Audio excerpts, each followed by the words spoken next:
इससे पहले जो हमने देखा that was the early political associations, हमने कुछ दिस एसोसिएशंस डिस्कस किए डिफरेंट एरियाज में जो बनाई गई थी, डिफरेंट मकसद था उनका। लेकिन जब उन एसोसिएशन के बनने के बाद, जैसे किसी का मकसद था कि more this political rights to Indians, जब वो पूरा हो गया फिर वो एसोसिएशन कर क्या रहा था? कुछ भी नहीं, उनकी एक डिमांड थी, ठीक है। किसी का ऐसी डिमांड था कि काउंसिल एंट्री में और इंडियंस को एंटर करवाओ, तो वो भी पूरा हो गया। फिर उसके बाद क्या, उस एसोसिएशन के बाद कुछ रहा ही नहीं उसके बाद कोई डिमांड करने के लिए। तो उनको समझ आया जो हम ये लोकल डिमांड्स कर रहे हैं और अलग अलग रह के डिमांड्स कर रहे हैं, तो इससे हमारा असल मकसद पूरा कभी होगा ही नहीं। तो हमें एक बड़ा प्लेटफॉर्म बनाना चाहिए जहां से हम मेजर मेजर डिमांड्स को ब्रिटिश के सामने रखेंगे और तब जाके वो पूरा कर सकते हैं। इट वाज नॉट श्योर कि करेंगे या नहीं करेंगे, बट ये उम्मीद थी जब हम एक बड़ा ऑर्गेनाइजेशन बनाएंगे और ब्रिटिश के सामने कुछ डिमांड्स रखेंगे तो शायद उन पर कोई असर हो। तो इसी थॉट को शेप दिया किसने? द पर्सन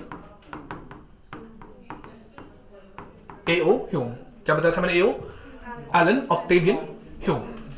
उसने इसको शेप दिया तभी जब हो गया था मर्जर ऑफ टू पार्टीज। कौन सा? Indian National Union and Indian National Conference. Those two parties were merged and then form the Indian National Congress. ठीक है, so you write in this all the regional organizations and leaders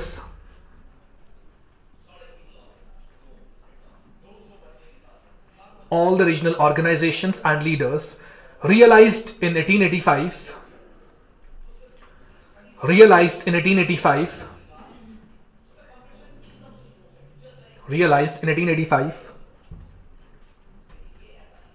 that the time had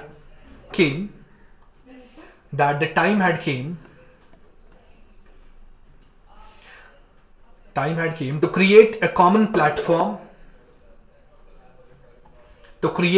platform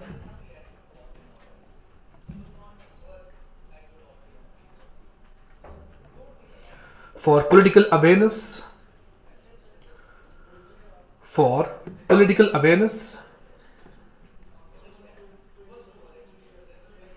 among the masses.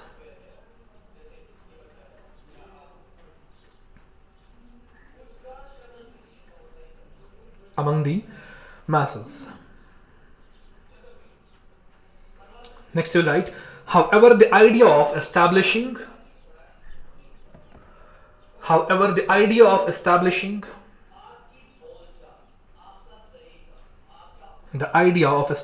a political organization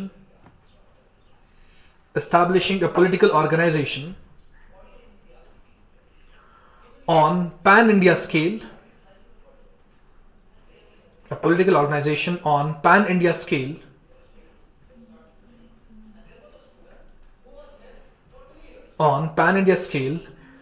was given concrete shape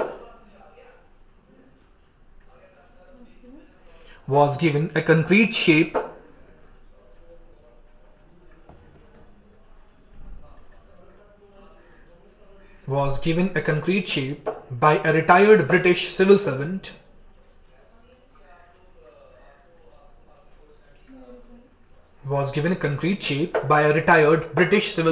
A.O. Hume. Retired British civil servant A.O. Hume.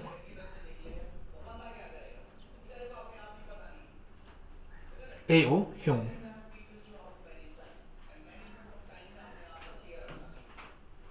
Next, okay, so in 1885, INC, that is Indian National Congress, short में लिखेंगे INC was formed by merging two associations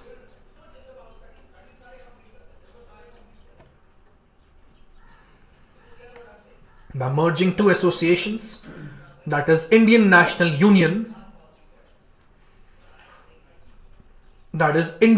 Union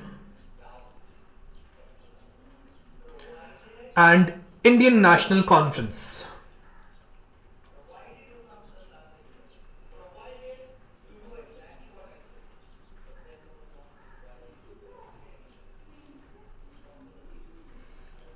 And Indian National Conference. तो जब ये conference Indian National Congress बनाया गया, अब जब कोई भी ऑर्गेनाइजेशन बनती है तो पहले लोग मिलते हैं आपस में, आप अभी सोचोगे एक पॉलिटिकल पार्टी बनानी, आप पहले मिलोगे ना आपस में, जानोगे एक दूसरे को, अपने थॉट्स शेयर करोगे, आइडियाज शेयर करोगे।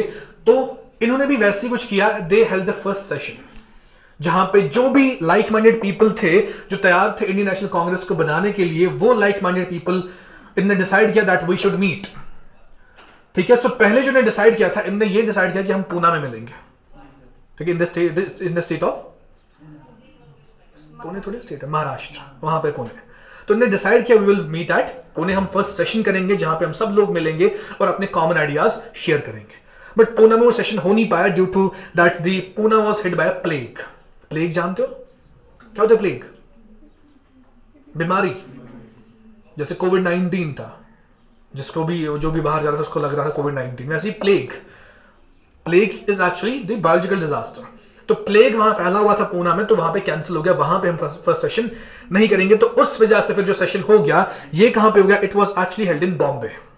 था पहले कहां पे? पुणे में, but first it was this shifted to Bombay. There was a Sanskrit college which was named as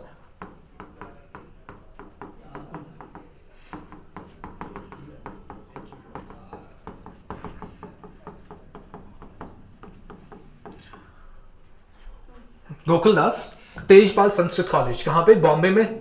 वहां जाके फर्स्ट सेशन हो गया, जहां पे पहली बार ये लोग आपस में मिले, who were having the similar thought that we should form a larger platform in the form of Indian National Congress. So that was the first session which was held and it was in the same year, किस साल? जब ये बनाई गई Indian National Congress, तो सब लोग पहले मिले 1885 में ही हो गया ये। ठीक है, तो उस टाइम पे जो मेंबर्स थे यहाँ पे, जिनका ये लाइक माइंडेडनेस था, ये कितने थे? 72 मेंबर्स वर देयर जो मिले आपस में in the first session of the Indian National Congress. बहुत ही इंपॉर्टेंट चीज है, यहाँ पे पूछा जाता है कि पहला सेशन कांग्रेस का कहां पे हो गया, किस जगह, किस साल में हो गया, किस जगह पे हो गया। एंड इनफैक्ट जब थोड़ा सा क्वेश्चन को टफ बनाया जाता है तो ये भी पूछा जा सकता है कि पहले ये सेशन कहां होना था। अक्सर बच्चे बस इतना याद, जो I have seen the SSB aspirants, वो बस इतना याद रखते, पहला सेशन हो गया था बॉम्बे में, फलानी कॉलेज था, किस साल में हो गया, कितने मेंबर्स वहां पे आए थे। बट जो ट्विस्ट क्वेश्चन में आता है वो ये होता है कि ये असल में होना कहां पे था। I mentioned that also that it was actually to be held at Pune, but it was cancelled at Pune due to the plague, जो वहां बीमारी फैली हुई थी, उसकी वजह से कैंसिल वहां पे हो गया। Then it was held at this place in Bombay. ठीक है, so we'll write the next point. The first session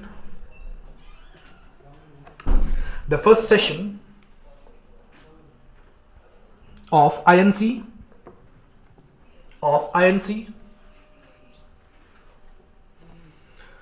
first session of INC was convened, convened,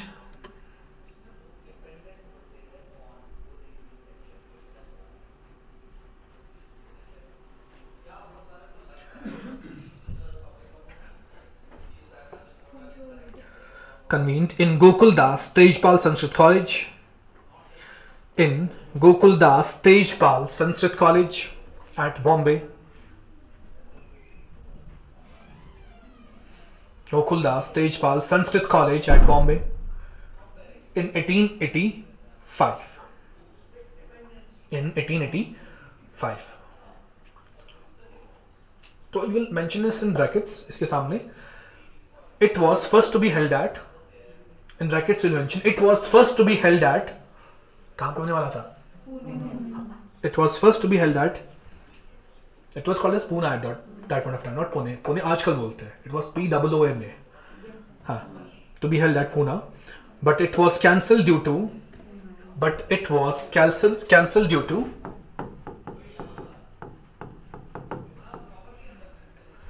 plague.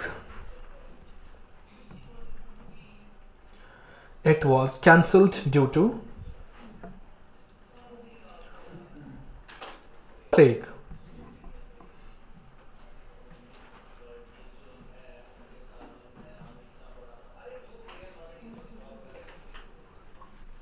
Next देखिए. अच्छा, मैंने आपको ये बताया कि इसको प्रिजाइड किसने किया. आप देखो फॉर एग्जाम्पल यहाँ मीटिंग हो रही है. अब जब हम सब एक लेवल पे बैठेंगे तो सब अपनी अपनी बातें करेंगे. कोई ऐसा होना चाहिए जो यहाँ पे, जैसे यहाँ पे क्लास में जब टीचर क्लास में नहीं होता है तो आप सब लोग आपस में बातें करते रहते हो, शोर होता रहता है क्लास में. दैट मीन्स कोई प्रिजाइड करने के लिए है ही नहीं आपके पास. अगर कोई होता है यहाँ पे तो आप उसी तरह से बैठते सुनते. तो इसीलिए जो पहला सेशन हो गया था आईएनसी का, इसका भी एक बनाया गया प्रिजाइडिंग ऑफिसर जो एज ए हेड इसको हेड करेगा, जो वहां पर डिसिप्लिन मेंटेन करेगा इस मीटिंग में, इस पहले सेशन में। तो जो पर्सन चुना गया था who will be the presiding officer of this first session, the person was named as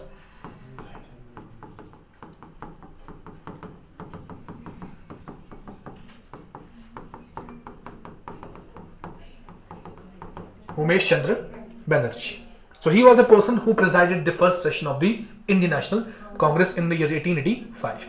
So now you write, it was presided by Umesh Chandra Banerjee,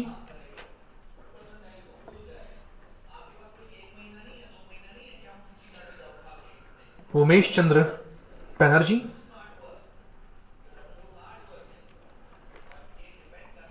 and it was attended by 72 delegates, and it was attended by 72 delegates.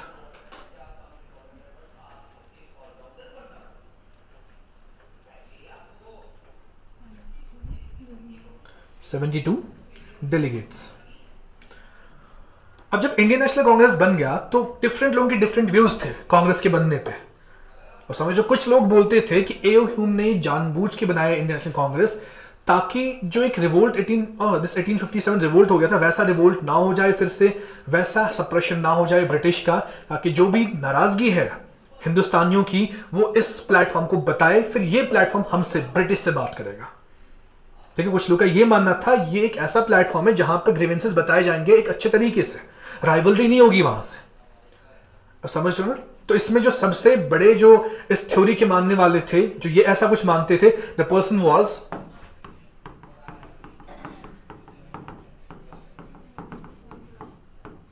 लाला लाजपत राय। वो इसी theory के क्या कहते थे, theory of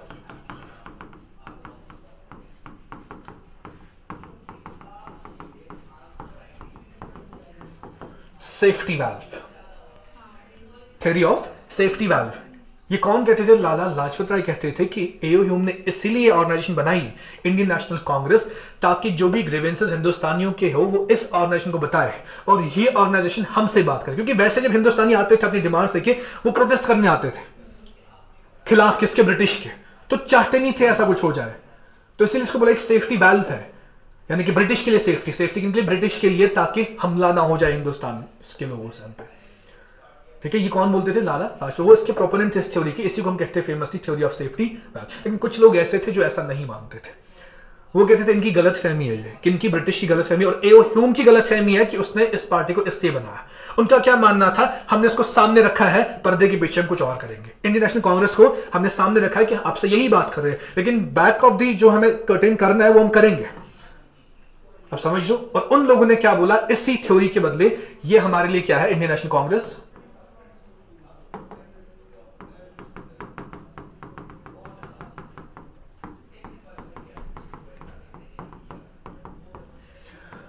lightning conductor. ठीक है, इसका मतलब ये होता है कि हमने बस सामने आईएनसी को रखा है, जैसे हम मान लो हम इंडियंस हैं, हमने ब्रिटिश को गलत में रखा है, आईएनसी आपसे बात कर रही है, लेकिन जो हमें पीछे करना है वो करते जाएंगे। तो it is for we people lightning conductor, यानी कि ये हमारे लिए बचाव है। कौन? Indian National Congress. उनको क्या लग रहा है? ये हमारे लिए सेफ्टी वाल्व है, by this Indian National Congress. उस पार्टी को लग रहा है ये हमारे लिए सेफ्टी वाल्व है, जो ये लोग डिमांड करेंगे किससे करेंगे? इससे करेंगे, ये हम तक लाएगा। लेकिन हमने क्या बनाया? इसको पर्दा बनाया, इसको आगे लाइटनिंग कंडक्टर। ठीक है, इसको हम गलत फहमी में रखेंगे ब्रिटिश को, इस आईएनसी की वजह से हम पीछे बैकग्राउंड में वो काम करेंगे जो हमें करने हैं, for the sake of nationalism, for the sake of Swaraj, for the sake of independence from British. और इस थ्योरी को कौन मानते थे? जो सेकंड व्यू था, the person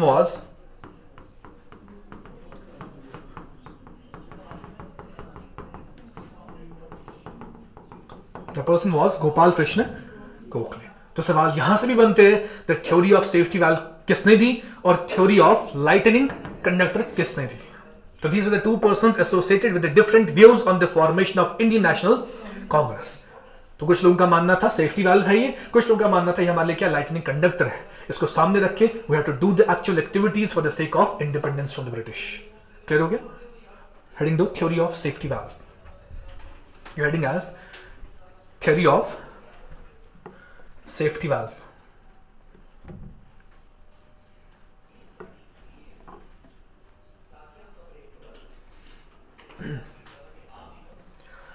Theory of safety valve.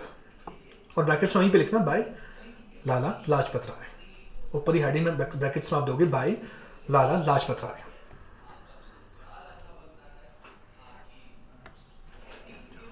So in this you will write, it is associated with formation of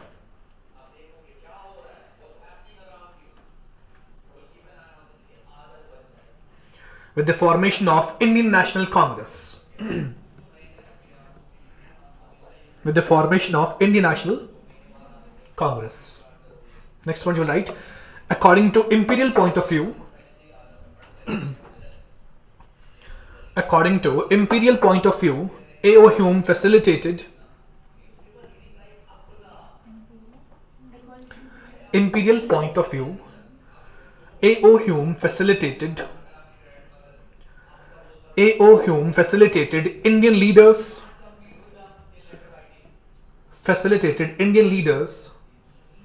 to establish an all India organization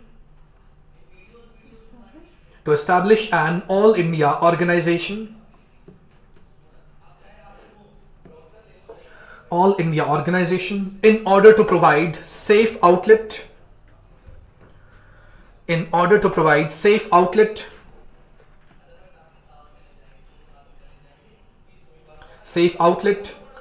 to ventilate the grievances of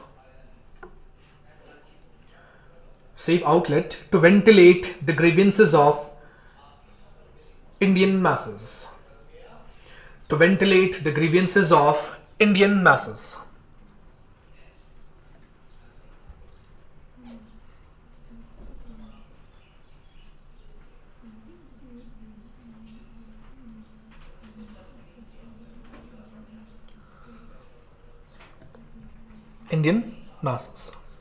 Next point. However, this was not accepted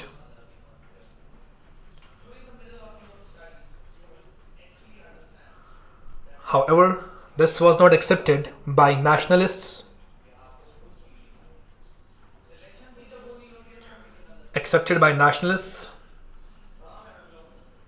As according to them, no single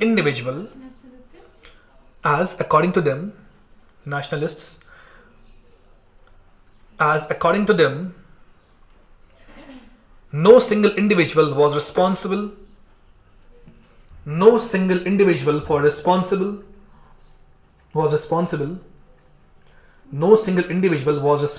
for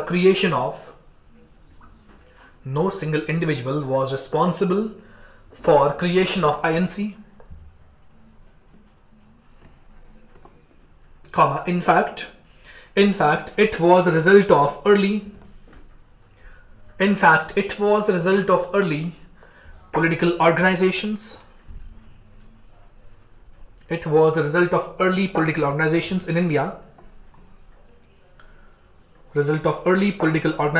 India. And its leaders. Next, okay. Moreover, it can be said that if A.O. Hume was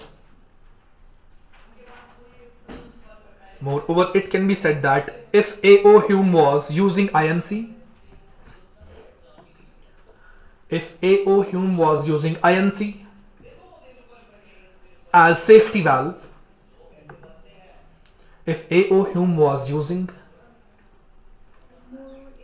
moreover, it can be said that if A.O. Hume was using INC as safety valve, then the early nationalistic leaders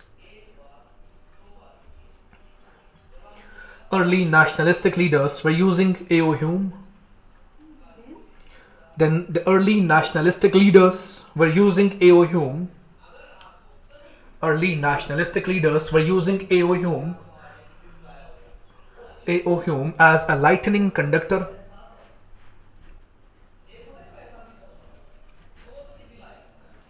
As a lightning conductor in order to avoid official suspicion. In order to avoid official suspicion. S-U-S-P-I-C-I-O-N. S-U-S-P-I-C-I-O-N. सस्पेक्शन मतलब कि British हम पे शक नहीं करेगा, क्योंकि वो लगता है ये आईएनसी के थ्रू आएंगे तो वो हमारी हरकतों पे शक नहीं कर पाएंगे. Suspicion regarding their intentions. Regarding their intentions.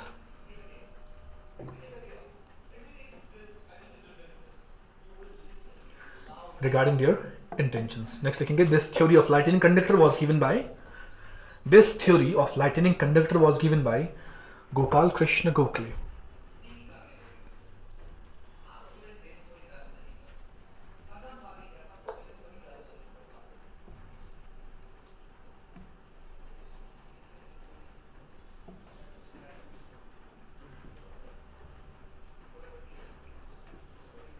Theory was given by Gopal Krishna Gokhale. अब जो पूरा इंडियन नेशनल मूवमेंट है वो यहीं से एक्चुअल शुरू हो जाता है. वो 3 फेजेस में चला. इस पॉइंट से लेके किस साल में अभी हम 1885 में जब कांग्रेस बना अप टू द आजादी 1947, पूरा जो नेशनल स्ट्रगल है आजादी के लिए 3 फेज में चला. पहला फेज यहीं से शुरू हो गया. दैट वाज फ्रॉम 1885 से लेके 1905 तक एक फेज चला. आप लिखोगे कुछ नहीं, जस्ट वांट टू लिसनिंग. मैं ये कह रहा हूं कि 1885 से शुरू हो गया पहला फेज ऑफ नेशनलिज्म. वहां से लेके 1905 तक पहला फेज चला जब ये कांग्रेस डिमांड्स कर रहा था किसके, ब्रिटिश के सामने अच्छे तरीके से. They were good towards the British. They were actually demanding the things from the British in a you can say peaceful manner. That was the first phase. इसी को हम कहते हैं मॉडरेट नेशनलिज्म. ठीक है, जो ये वाला पूरा फेज था इसे कहते हैं मॉडरेट, जहां पे कोई हालात खराब नहीं हो गए, जहां पे एक प्रेयर्स एंड पिटिशन से अपनी डिमांड से करते थे, ब्रिटिश के सामने अपनी डिमांड्स रखते थे और वो कुछ डिमांड्स मानते थे. लेकिन 1905 के आगे कुछ ऐसा किया ब्रिटिश ने जिसकी वजह से गुस्सा बहुत बिल्ड हो गया हिंदुस्तानियों में. तो वहां से फिर नेक्स्ट फेज शुरू हो गया उस गुस्से की वजह से. That was second phase of nationalism. उसी को हम कहते हैं रिवॉल्यूशनरी नेशनलिज्म, जहां से लोगों ने लड़ना शुरू किया on the base of arms, guns उठाए. ठीक है, एक नया ही पैटर्न शुरू हो गया नेशनलिज्म का. अभी तक क्या था, यहां तक शरीफ, इन सिंपल लैंग्वेज शरीफ तरीके से डिमांड कर रहे थे. लेकिन फ्रॉम 1905 से लेकर 1919 तक ये सेकेंड फेज शुरू हो गया जिसको हम कहते हैं रेवोल्यूशनरी नेशनलिज्म. रेवोल्यूशनरी, जहां पे तरीके चेंज किए डिमांड्स रखने के लिए, प्रेशर बनाया गया डिफरेंट तरीकों से, उसी को कहते हैं रेवोल्यूशन लाया गया. रेवोल्यूशनरी नेशनलिज्म शुरू किया गया फ्रॉम 1905 टू 1919. फिर तीसरा फेज है, जो तीसरा फेज वो भी पीसफुल ऑलमोस्ट रहा, क्योंकि तीसरे फेज में फिर महात्मा गांधी इंट्रोड्यूस हो गए इंडिया में. वो वायलेंस का मौका नहीं देते थे. जब भी वायलेंस होता था वो वहीं पे भूख हड़ताल करते थे तो लोग डरते थे फिर वायलेंस करने से, वो वायलेंस बंद हो जाता था. तो जो तीसरा फेज था that was completely the Gandhian era. ये वहीं से शुरू होता है क्योंकि 1919 में वापस आया था वो from south Africa Mahatma Gandhi, और पूरा 1947 तक जो तीसरा चला दैट वाज दी.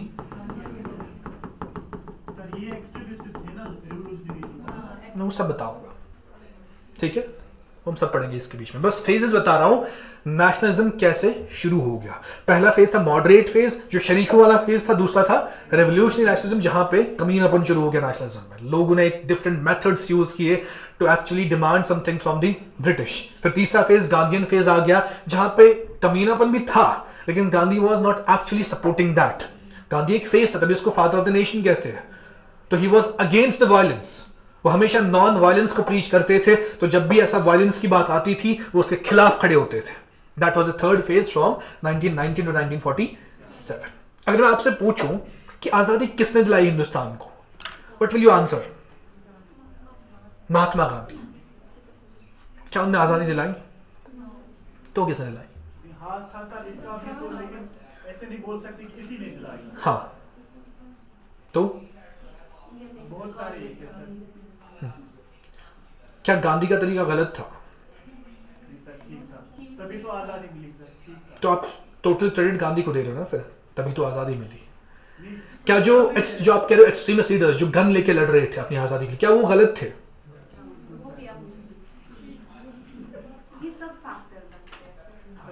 तो ये सही तो आप कह रहे हो, ये जो आप कह रहे हो वो भी अपने तरीके से ठीक थे। अब समझ लो, आजादी बस किसी एक इंसान की वजह से नहीं मिली है। अगर सिर्फ गांधी का तरीका अपनाते तब आजादी कभी मिलती ही नहीं। अगर सिर्फ गांधी का तरीका अपनाते, अगर सिर्फ गन्स के बेसिस पे होता तब भी आजादी नहीं मिलती। It was the amalgamation of the factors. Gandhi का तरीका अलग था, वो अपने तरीके से चल रहा था। जो on the base of arms and ammunition लड़ रहे थे उनका तरीका अलग था। एक एजुकेटेड जो क्लास था जो बाहर हाईलाइट करते थे चीजों को, उनका तरीका अलग था। ठीक है ना, तभी तो इंडिपेंडेंस मिलता है। मैंने इससे पहले भी आपसे कहा है कि आजादी की जो लड़ाई होती है इसमें सारे मिलके काम करने चाहिए। अब समझ लो, कुछ लोग ऐसे होते हैं जो एजुकेटेड क्लास होता है, वो डिफरेंट तरीके से लड़ते हैं, उनको गन की जरूरत नहीं है। They are going on different platforms, वहां बताते हैं कि क्या हुआ है, क्या जुल्म हुए हैं, वो हाईलाइट करते हैं उस इशू को। कुछ वो है जो गन लेके लड़ते हैं, कुछ वो है जो पॉलिटिकल ऑर्गेनाइजेशंस बनाते हैं, कुछ वो है जो सरकार के साथ खड़े होकर लड़ते हैं। कश्मीर के इश्यूज मैंने आपको बता चुका हूं। कश्मीर के साथ वो पार्टीज जो सेंटर के साथ खड़ा होकर ऑटोनॉमी मांग रहा था, वो कौन था? PDP and NC. एक वो चला रहे हैं। फिर दूसरा जो ऑर्गेनाइजेशंस बनी थी अगेंस्ट जो एक्सट्रीमिस्ट थे, वो कौन थे? हुर्रियत कॉन्फ्रेंस, जेकेएलएफ, और भी कुछ थे 2-3, ये मेजर थे, हुर्रियत कॉन्फ्रेंस एंड जेकेएलएफ। उनका अलग चल रहा था। फिर तीसरा क्लास जो गन लेके थे, जिनको मिलिटेंट्स कहा जाता है, वो अलग क्लास चल रहा है। और कश्मीर का एजुकेटेड क्लास अलग, जो बाहर जाके अवेयरनेस फैलाते हैं अबाउट कश्मीर, जो गलत फहमियां होती है दुनिया में अबाउट कश्मीर। इंडिया में जो गलत फहमियां थी कि कश्मीरीज कैसे है, अक्सर हमें टैग लगा जाता है पत्थरबाज है ये, ठीक है, मिलिटेंट्स है, डिफरेंट टैग्स, हम पे स्टिग्मा जुड़े थे हमसे। लेकिन काफी लोगों ने इसमें पॉजिटिव रोल प्ले किया है, जिन्होंने बाहर जाके ये इमेज को क्लियर किया कि ऐसा है नहीं एक्चुअली। तो वो एक अलग, वो भी एक स्ट्रगल है जो कश्मीर का दर्द बाहर पहुंचाते हैं कि एक्चुअली हुआ क्या है, वहां पे लोगों के साथ कितना जुल्म किस पॉइंट पे हो गया। तो एक अलग फेज है नेशनलिज्म का, या अलग फेज है स्ट्रगल का, जिसकी वजह से नेशनल स्ट्रगल आगे बढ़ रहा था। So you can say there were 4 stakeholders, one with the government, other with the जो extremist political organizations थी, one with the guns and other the educated class। यही इंडिया के साथ था तब। तो हर कोई अपने लेवल पे नेशनलिस्टिक स्ट्रगल चला रहा था। तो we can't actually give credit to a single person for the independence of India. So it was collection of the factors। ना तो गांधी के तरीके से होता, ना तो सिर्फ एक्सट्रीमिस्ट तरीके से होता। समझ गए आप? तो यही है 3 phases of Indian national struggle या इंडियन nationalism। ठीक है, so you write the next point। General point लिखेंगे आप। Indian national movement is studied in 3 phases। Indian national movement is studied in 3 phases।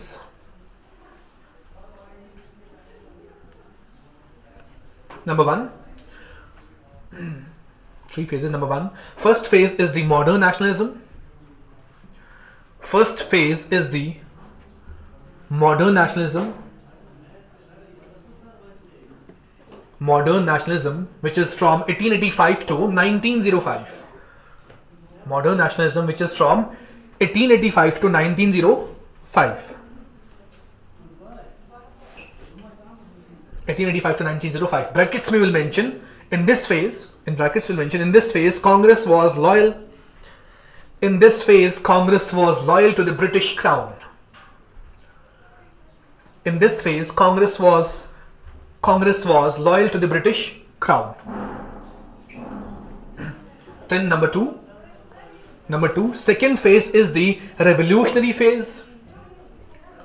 Second phase is the revolutionary phase, which is from 1905 to 1919।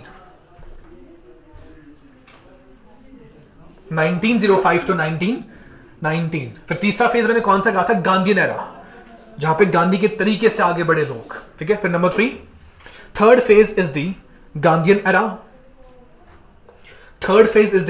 Era.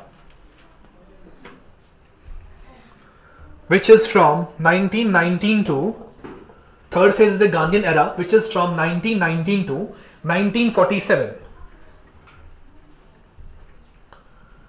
which is from 1919 to 1947।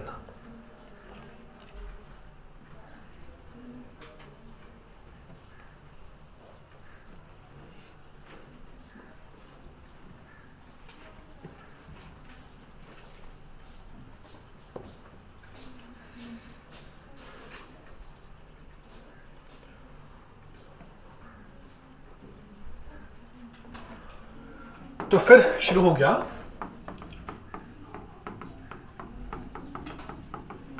First phase, कहां से 1885 से लेके 1905 तक। इस phase में जो Indian National Congress था, मैंने आपसे पहले भी कहा, वो शरीफ तरीके से डिमांड्स रख रहे थे किनके सामने, ब्रिटिश के सामने। अब उनकी डिमांड्स भी बहुत ही लोकल डिमांड्स होती थी, या उतना हाई लेवल नहीं था कि they were not having concept of swaraj, हमें आजादी अभी ही चाहिए आपसे। वो बस डिमांड्स रखते जा रहे थे which were actually possible for British to fulfil. जैसे डिमांड्स थे इनके कि इंडियंस का नंबर इंक्रीज करो असेंबलीज में, जो आपने असेंबलीज बनाई है, लॉ मेकिंग बॉडीज है हमारी यहाँ पे डिफरेंट प्रोविंसेस में हिंदुस्तान में, तो यहाँ पे नंबर ऑफ इंडियंस को क्या किया जाएगा, इंक्रीज किया जाएगा। इनकी डिमांड थी, ठीक है, to increase the number of Indians in the law making process. और उनको फिर मोर पॉलिटिकल राइट्स दो, क्योंकि हमने अभी तक देखा वो नॉन ऑफिशियल मेंबर्स बनाते थे हिंदुस्तानियों को। अगर किसी हिंदुस्तानी को चुना जाता था किसी असेंबली के लिए, वो क्या होते थे, नॉन ऑफिशियल मेंबर्स। तो इनका यही डिमांड था, एक तो इंक्रीज करो इंडियंस, एंड उनको क्या दो, मोर पॉलिटिकल पावर। ये इनिशियल डिमांड्स थी। और इसके साथ साथ जो उस टाइम पे और डिमांड्स थी वो क्या थी, इंडियन सिविल सर्विसेज। इसमें कुछ रिलैक्सेशंस लाओ इंडियंस के लिए, ठीक है। इंडियन सिविल सर्विस एग्जाम कैसे होता था, एक तो मैंने आपको एज पहले ही बताया था, जो फैक्टर बन गया था for the rise of nationalism, वो एज क्या थी, हाँ पहले 21 थी, वो उसको कम किया था, मैक्सिमम एज 19 रखी गई थी। तो इसमें रिलैक्सेशन मिलनी चाहिए, इनकी डिमांड थी। और दूसरा फैक्टर जो था, जहां पे इंडियंस डिसएडवांटेजेस पोजीशन में आते थे, जो हिंदुस्तानियों के लिए सही नहीं था, एग्जाम लंदन में देना पड़ता था। अब कौन जाता, वैसी गरीबी बहुत थी हिंदुस्तान में, तो कितने ही लोग एग्जाम देने जा पाते वहां। तो ये डिस्क्रिमिनेशन ही था। एक साइड से मैंने कहा था कि ब्रिटिश एक साइड से कुछ अच्छा दिखा रहा था, लेकिन उसके पीछे कुछ ऐसी हरकतें होती थी जो फिर इंडियंस के लिए पॉसिबल नहीं होती थी। उनने एक साइड से कहा कि हम कंपटीशन के बेसिस पे सिविल सर्विस में एंट्री देंगे इंडियंस को भी, लेकिन उस कंपटीशन को कैसे टफ बनाया, एज को कम करके, और एग्जाम कहां पे होगा, लंदन में। तो ये डिमांड्स थी शुरू में इंडियन नेशनल कांग्रेस की कि इस एज को बढ़ाया जाए वापस, और जो एग्जाम है ये कहां पे कंडक्ट किया जाए, हिंदुस्तान में, ताकि बराबर मौका मिले सब हिंदुस्तानियों को एग्जाम में अपियर होने के लिए। अगर अभी सोचो एग्जाम वहां कहीं और होता, आउट ऑफ कंट्री, तो कितने नहीं दे पाते फिर वो लोग जिनके पास पैसे होते हैं, जो एफर्ट कर पाते ट्रेवल टू दैट कंट्री, ठीक है। तो आप लिखेंगे इसमें, सो हेडिंग कर दिया हमने फर्स्ट फेज। इसमें आप लिखेंगे sub heading initial demands of INC, जो sub heading as initial demands of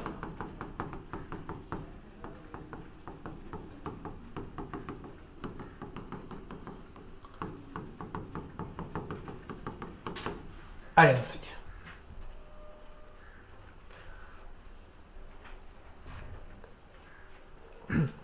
In this you write, in the beginning they demanded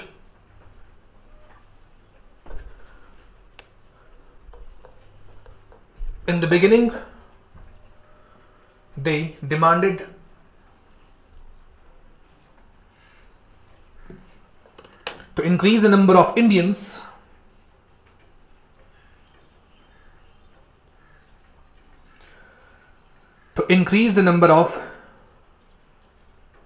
Indians in the assemblies, number of Indians in the assemblies, and more political rights for them.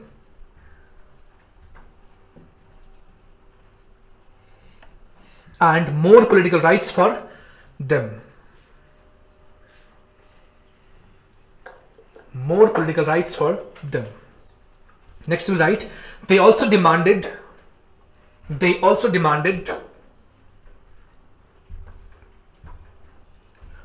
reforms in Indian civil services. They also demanded reforms in Indian civil services, so that Indians must not be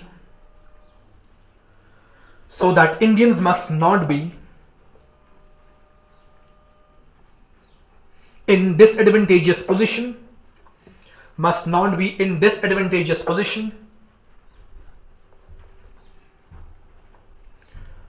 as compared to the British.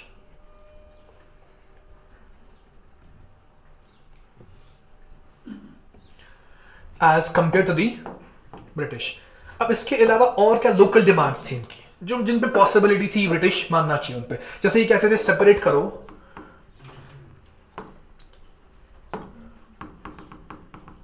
Separation of judiciary, किससे, हाँ, judiciary from executive, इसको अलग रखो क्योंकि executive interfere नहीं करना चाहिए judicial process में।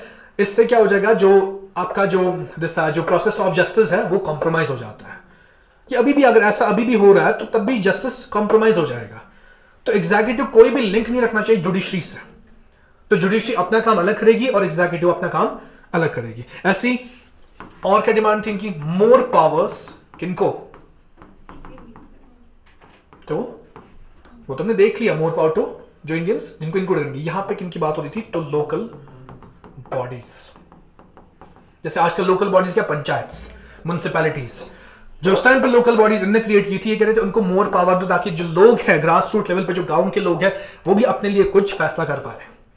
तो इनकी ये डिमांड थी कि लोकल बॉडीज है, जो लोकल गवर्नेंस है, उनमें थोड़ा अब पावर और दे दो। That was the demand of the Indian National Congress. अच्छा, ऐसी एक और, रिडक्शन इन लैंड रेवेन्यू, क्योंकि हम जानते हैं ब्रिटिश रेवेन्यू लेता था किनसे, पेजेंट से, जमींदार से, तो ये चाहते थे उसमें रिडक्शन होना चाहिए। फॉर एग्जांपल वो 50% लेते होंगे, they were actually demanding reduce this percentage, जो लैंड रेवेन्यू आप ले रहे हो इसमें कमी ले आओ। That was also demand of Indian National Congress. एक और डिमांड थी, दैट वाज एबॉलिशन ऑफ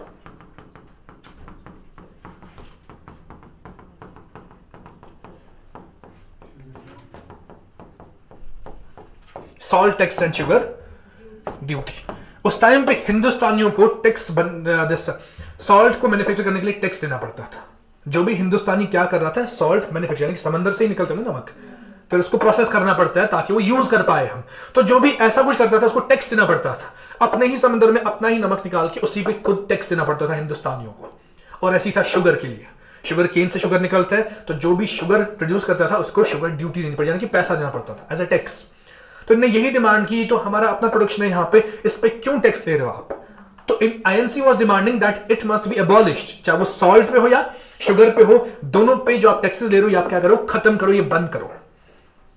आप समझ लो। ऐसी रिडक्शन, एक और चीज इन्होंने डिमांड की, that was reduction of spending on army. Army में बहुत खर्चा करती थी ब्रिटिश, जो उनकी आर्मी थी यहाँ पे थी, जो यहाँ देखते थे अफेयर्स, तो they were actually spending lot of money on army. वो तभी नहीं, वो आज भी वैसा ही चल रहा है। आज भी इंडिया का एक मेजर चंक ऑफ जीडीपी जो है, जो पैसा यहाँ पे प्रोड्यूस होता है, वो आर्मी की तरफ जाता है।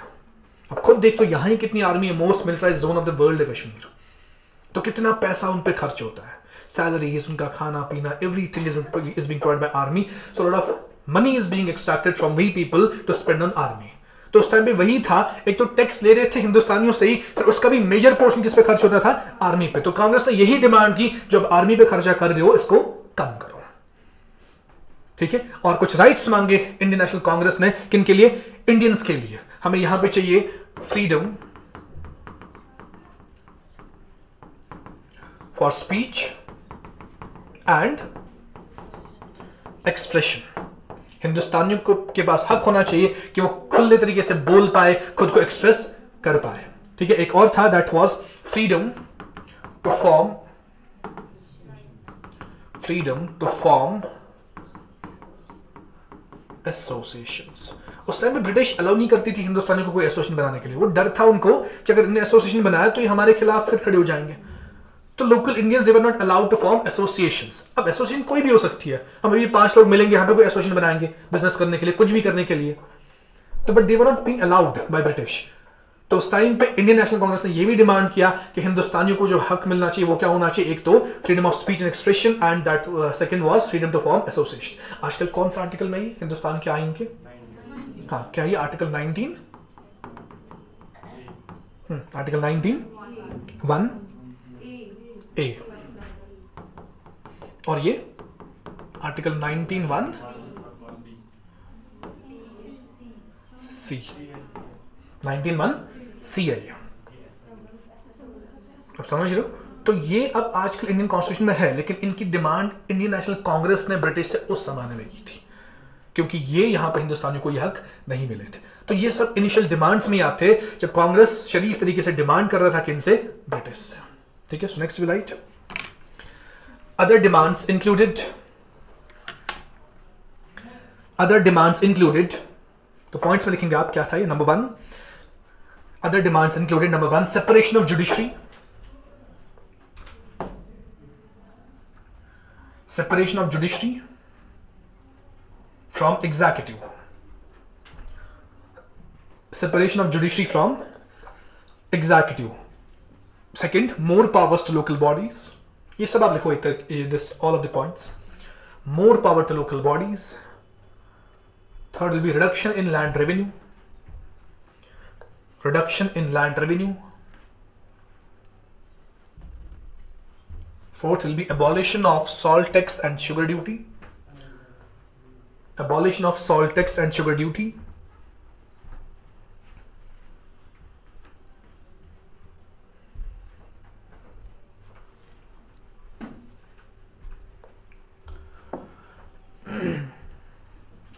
And sugar duty. Next is reduction of spending on army. Reduction of spending on army. Then freedom for speech and expression. Freedom for speech and expression. And last is freedom to form associations.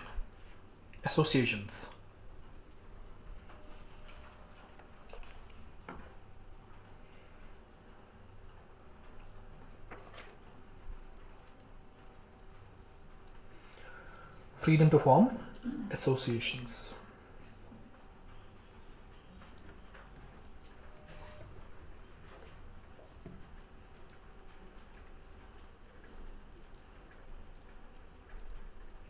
To form associations.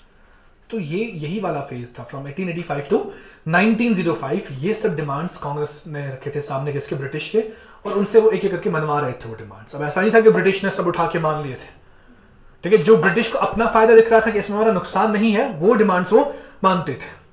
और जिसमें उनको लगता कि हमारा नुकसान, जैसे tax, easily थोड़ी मानता ब्रिटिश टैक्स खत्म करना, क्योंकि उनके लिए इनकम थी, ठीक है। सो इनके जो तरीके थे वो क्या थे, प्रेयर्स एंड पिटिशंस, यानी कि उनको पिटिशन पेश करना कि ये डिमांड्स मान लो, बार बार उनको बताना।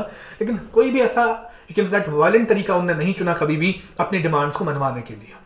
कांग्रेस की बात कर रहा हूं, ठीक है। आज इतना ही रखते, कल हम देखते हैं कि इनका तरीका क्या था ये डिमांड्स रखने के लिए। और एक और इंपॉर्टेंट कंट्रीब्यूशन रहा है कांग्रेस का, वो क्या था, अवेयरनेस अमंग द मासेस। उस टाइम पे हिंदुस्तानी लोग जो थे उनमें उतनी अवेयरनेस नहीं थी कि कैसे हम पॉलिटिकली आगे बढ़े, तो उनमें अवेयरनेस फैलाना, that was the main task of Indian National Congress into this first phase, ठीक है। तो समवन हैज आस्क्ड क्या डिमोटिवेशन फिर से मिली है वहां पे ऑनलाइन। किसी बच्चे ने बोला है कि एंटी के बारे में आप बताओ थोड़ा सा।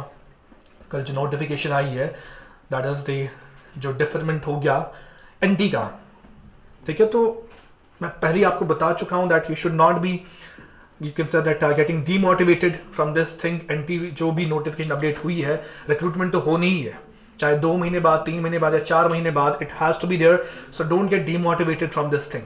You have to grow every day. आपको हर रोज अपने आप को बेहतर बनाना है डिफरेंट सब्जेक्ट्स रिलेटेड। सो अगर आपने अभी छोड़ दिया ये नोटिफिकेशन देख के, तो आगे आपके साथ जो है, you can say that there will be the type of depression with you, जब अचानक से एक और नोटिस आ जाएगा कि एग्जाम फलानी टाइम पे होने वाला है। So don't actually get drowned into that notification. Stay there, जैसे आप प्रिपेयर कर रहे थे जिस पेस से, आप उसी पेस से कंटिन्यू करेंगे, ठीक है। उसको आप छोड़ेंगे नहीं। तो जब भी फिर पॉजिटिव डेवलपमेंट्स होंगी नोटिफिकेशंस में, या जो भी एसएसबी को आगे देखना है, जो भी सेंट्रल एडमिनिस्ट्रेटिव ट्राइब्यूनल को करना होगा, वो आगे देखा जाएगा। इनफैक्ट कश्मीर का ये पैटर्न ही रहा है, जो भी यहाँ एग्जाम्स हो गए हैं, तो ऑलमोस्ट एवरी जो रिक्रूटमेंट हुई है उसमें पिटिशंस पहले गए हैं, ठीक है। उनके खिलाफ लिटिगेशंस गई है, बट कभी ना कभी ये लिटिगेशन खत्म होनी है, ठीक है। होप फॉर द बेस्ट कि जल्दी हो जाए, तो रिक्रूटमेंट प्रोसेस भी जल्दी ही चलेगा। बट कंसिडर दिस, जो भी आपको टाइम फिर से मिला है, consider this as a positive development. आपको और वक्त मिल रहा है, चाहे वो 2 महीने हो, 3 महीने हो या 4 महीने भी अगर मिल रहे हैं, तो वो खुद के लिए सही समझो, इसको पॉजिटिवली लो आप, ठीक है। मैं पहले भी कह चुका हूं कि आप लोगों में डर था कि पता नहीं 4 महीने बाद एग्जाम हो गया, 5 महीने बाद, तो काफी लोग आप में से तैयार नहीं थे। 4 महीने में कितना ही सिलेबस होगा फिर, ठीक है। मान लिया आपने कंप्लीट सिलेबस पढ़ोगे 4 महीने या 5 महीने में, लेकिन यहां पे सिलेबस कवर करना इज नॉट द टास्क, यहां पे उसको रिवाइज करना बार बार इज द टास्क। तो जितने महीने आपको एडिशन में मिल रहे हैं, सो यूटिलाइज दीज मंथ्स। अभी अपने इस जर्नी को बंद नहीं करेंगे आप, ड्यू टू जो रिसेंट डेवलपमेंट्स होगी, जो रिसेंट अभी हमारे पास नोटिफिकेशन कल शाम में आई थी, सो कंटिन्यू दैट थिंग, ताकि जो आपकी आगे वाली जर्नी है वो आसान बने आपके लिए. Don't get demotivated with these notifications, continue your struggle with the syllabus. ठीक है. एंड सबसे बड़ी चीज, कंटिन्यू रिवाइजिंग योर टॉपिक्स. जो भी आप पढ़ रहे हो, चाहे आप किसी भी सोर्स से पढ़ रहे हो, आप यहां से पढ़ रहे हो, आप बाहर से पढ़ रहे हो, जहां से भी पढ़ रहे हो, तो उन टॉपिक्स को रिवाइज करो. ठीक है. I have mentioned earlier also at least 10 to 12 revisions are needed for every subject. तो टेक्निकली अगर मैं देखूं वो 10 से 12 रिविजन, उसके लिए 6 महीने भी फिर कम है. या तो आपको इस लेवल पे पढ़ना है कि आप दिन में 13-14 घंटे पढ़ रहे हो, 12 घंटे पढ़ रहे हो, तब जाके 10 से 12 रिविजन पॉसिबल है. अगर आपका टाइम ही बढ़ रहा है तो consider it as a positive thing for you. Utilize this time properly and prepare well. Stay focused with your syllabus. Thank you for today. ठीक है.